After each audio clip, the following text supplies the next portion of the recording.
Welcome to video part 7, Document Statuses, in this series of eDocs support tutorials. The statuses that documents transition through within the eDocs system are draft, purchased, prepared for signing, and marked as signed. There is no cost for accessing the system, and a document is only charged when it is moved to the purchase status. The draft status is where all documents will start, allowing you to make changes to any fields within the document. When printed, documents in this status will have a draft watermark displayed across them, which will remain in place until the document becomes purchased. Once you are happy with the content of your draft document, you can then purchase the document.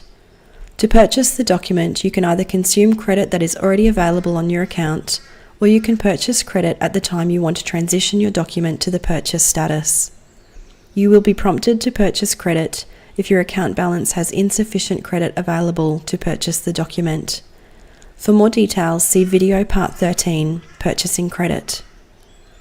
Purchasing a document will lock any fields that are marked in the document wizard as required fields, and will also remove the draft watermark on the printed document. With the exception of the locked fields, you can continue to edit documents in the purchase status should you have any last-minute or unexpected changes. Any administrative changes that are made to a document by master builders will not affect your documents once they have been purchased, being mindful that your negotiations have been based on the document you have proceeded to purchase. Once you have settled on the details of your document and are ready for it to be signed, you can then prepare it for signing. You have two options to get your document signed. You can select the electronic paperless option facilitated by our integrated DocuSign service, or you can opt for the traditional manual signature process. Either way, the prepare for signing step is where you can nominate the individuals who are required to sign the document, manually or electronically, with the option to define how many signature fields are printed on your document.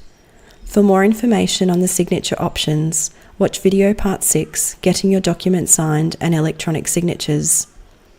Once your document has been signed by all parties, it then moves to the marked as signed status. For manually signed documents, you can return to the document and click on the Mark as Signed button, and for electronically signed documents, this will happen for you automatically. This step completes the process for that document. It is recommended and good practice to save your completed documents to your own local computer, storage facility, or cloud-based location, as eDocs will not store documents long-term. For more information about saving your documents, watch video part 5, Printing. And for more information about the deletion process in eDocs, watch video part 10, Document Deletion. To learn more about eDocs, continue to watch the other videos in this series, or if you need to speak to someone, contact your local master builder's office.